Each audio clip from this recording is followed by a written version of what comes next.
Meus irmãos e minhas irmãs, sede muito bem-vindos a mais um programa de histórias para pensar e rezar, nas quais, em Advento, preparamos-nos para esse grande acontecimento do Natal. Começamos a notar certamente que nas ruas começam a colocar muitos efeitos. São luzes, sobretudo junto às ruas comerciais, mas notamos até por vezes um certo cheirinho, uma certa característica que nos começa a fazer viver de modo especialíssimo todo este período. Um período belíssimo, sem dúvida, um período no qual notamos certa alegria, até felicitação das crianças, um período que às vezes até usamos para dizer aos mais pequenos para se portarem bem ou para tirarem boas notas, pois os seus presentes dependem e muito do seu comportamento e dos seus estudos, de maneira que nós sabemos até aproveitar bem este período, muitas das vezes para colocar determinados objetivos até nos mais novos. E sem dúvida então que quando saímos à rua, no meio deste multicolorido, que já se pode notar também aqui de certa forma neste estúdio, no meio destas cores, no meio destes odores, no meio assim desta característica de um Natal que se começa a tornar próximo, devemos aproveitar, sem dúvida, para certos sinais externos que nos ajudam a consciencializar aquilo que nós celebramos nesta data. Diríamos nós que não existe aniversário sem aniversariante. Claro, como nós vamos celebrar os anos de alguém, sem entretanto termos em consideração esse alguém. Imagine que fazemos uma festa na nossa casa, até um bolo com várias velas, todos estão presentes, família e amigos, e perguntam, e o aniversariante? Ah não veio, estamos a celebrar sem ele. Pois, eu sei que muitos, para comer, para beber e para a festa, estão sempre preparados. Entretanto, devemos nos lembrar aquilo que reúne as famílias pelo Natal, aquilo que verdadeiramente nós celebramos. É um aniversário muito especial e as nossas festas de Natal, Natal indica natividade, a lembrança de um nascimento, não deveriam existir sem a presença, sem a centralidade desse aniversariante que é Nosso Senhor Jesus Cristo. Por isso, quando eu digo que nos sinais exteriores devemos ter em conta aquilo que nós vamos celebrar, eu falo daqueles sinais visíveis que nos lembram este acontecimento.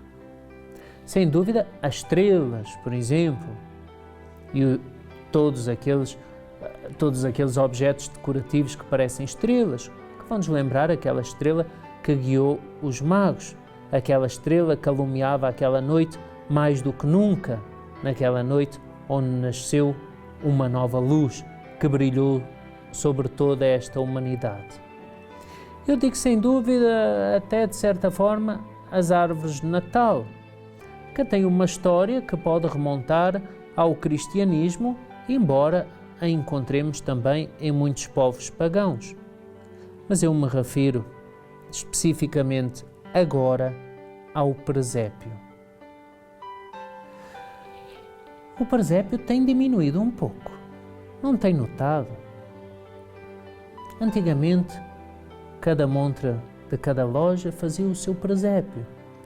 Hoje em dia, se encontramos, nem parecem propriamente presépios. Parece quase um daqueles cones, às vezes dos gelados, como se alguém colocasse ali 3 objetos e então aquilo fizesse parecer um pouquinho presépio.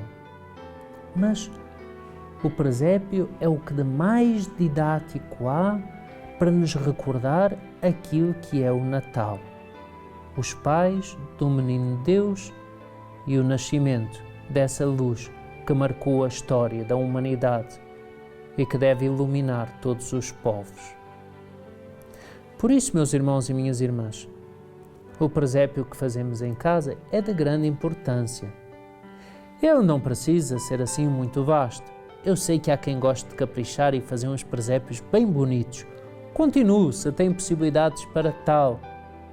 Mas mesmo que na impossibilidade, um presépio pobre, mas digno, deveria ali na nossa casa marcar o ambiente natalino. Claro que ali juntinho ao presépio podem-se colocar depois determinados presentes, até alguns docinhos, quem não gosta de coisinhas doces, e depois já se vão juntando e preparando ali tudo para o dia de Natal. Sem dúvida, tudo isso pode ser acrescentado, mas o presépio deve ocupar um lugar central. E por que não, diante do presépio, procurarmos fazer uma oração? Procurarmos fazer alguns tempos de meditação. Que melhor forma há para nos prepararmos para a solenidade do Natal do que diante desse presépio que dizem ter nascido com São Francisco de Assis, entretanto com um presépio vivo, mas que representa assim, de forma tão singela e tão bela, um acontecimento tão grandioso. Um Deus que se faz homem, que se faz bebé, capaz então de despertar nos corações humanos sentimentos de compaixão, de ternura, de encanto. Meus irmãos e minhas irmãs, falo também da árvore de Natal. Embora a árvore de Natal hoje em dia é colocada como uma decoração universal, em muitas praças centrais coloca-se uma grande árvore de Natal. Diz a história que talvez ela tenha nascido com São Bonifácio. Acontece que São Bonifácio foi para aquela região, que hoje em dia corresponde mais ou menos à Alemanha, mas foi para catequizar, para evangelizar os povos germânicos. Acontece que eles ali adoravam deuses guerreiros, o deus Thor, o deus Wotan, o deus Odin, e faziam o culto a algumas grandes árvores da floresta que como que simbolizavam esses deuses. Chegavam até a fazer sacrifícios humanos em honra a esses deuses da guerra. Ora, São Bonifácio, tomando conhecimento disso, tomando conhecimento que havia um grande carvalho diante do qual prestavam um culto de latria, isto é, de adoração, e sabendo que ali se faziam sacrifícios humanos, dirigiu-se com alguns dos seus companheiros para ali evangelizar, para ali denunciar profeticamente que não estava certo aquilo que eles estavam a fazer. Pois bem, diante daquela grande árvore, ele mesmo se propôs a cortá-la. E aqueles sacerdotes lhe disseram que não, que iria cair fogo, raios do céu, se ele cortasse a árvore dedicada ao deus Odin e em que prestavam culto a Thor. Mas ele disse que Deus, o verdadeiro Deus, o haveria de ajudar. E assim foi. Mal ele colocou umas machadadas naquela árvore, começou a soprar um vento fortíssimo que a derrubou. E aquela árvore caiu com grande estrondo, arrasando com tudo o que estava ali em torno. Pois sobrou somente uma árvorezinha. Diz que uma árvore pequena, um pinheiro, aquele que é chamado também de evergreen, o sempre verde. Pois até mesmo no inverno, quando as folhas de muitas árvores caem, quando a neve cobre tanta vegetação, entretanto, o pinheirinho mantém-se sempre verde. Assim, naquele pinheirinho pequeno, estava uma esperança. A esperança da conversão daqueles homens. A esperança de que deixassem de adorar falsos deuses para adorarem o verdadeiro Deus. E assim, São Bonifácio quis fazer-lhes também uma catequese. Naquele pinheirinho em que tudo tinha sido destroçado em torno, mas naquele pinheirinho que mantinha-se entretanto ali, de pé, estava o símbolo desse Deus menino que nasceu para alumiar toda a humanidade, para iluminar todos os povos. E assim, diz-se, começou ali a decoração e a valorização do pinheirinho enquanto árvore que simbolizava o Deus menino, a esperança da humanidade. Pois isso foi-se espalhando, diz que até Martinho Lutero contribuiu em certa altura para a árvore de Natal, pela consideração que ele tinha em certa noite ao dar um passeio de umas árvores em que as estrelas em volta pareciam alumiá-las. Na corte da Inglaterra, entretanto, houve casado com uma rainha inglesa, um rei alemão de proveniência germânica, Alberto, e que fez divulgar no início do século XX uma imagem dele com a família real junto a uma árvore de Natal, tradição que ele tinha trazido.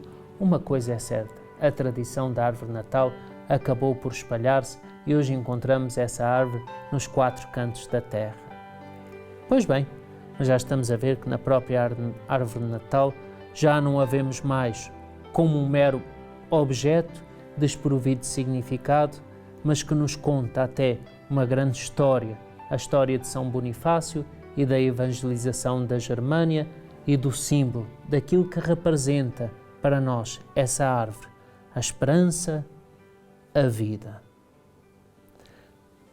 Meus irmãos e minhas irmãs, terminamos com uma oração. Meu Senhor e meu Deus, não quero viver este tempo do Advento, este tempo dedicado em conhecer-vos melhor, este tempo dedicado à abertura do meu coração para vos acolher, sem alguns daqueles sinais que para mim são catequéticos e que me ajudam e que me elevam para chegar até às coisas sagradas. Meu Senhor e meu Deus, no meio de tanto rebuliço, de tanta gente que compra, que vende, de tantas luzes que são alumiadas, mas que entretanto parecem estar apagadas, pois não brilha nelas a verdadeira esperança desta humanidade, apenas princípios que as levam a um gozo de vida materialista. Eu, entretanto, quero aliar-me disso, para olhar para aqueles símbolos que me lembram de vós, que me lembram desta grande história da humanidade, o dia em que descestes e visitastes a nossa terra e falastes aos homens.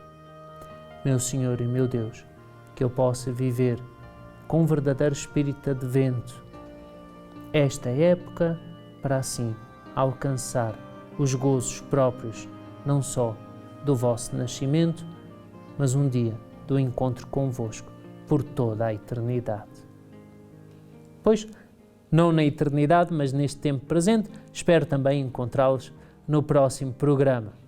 Muito obrigado por estarem connosco e até à próxima, se Deus quiser.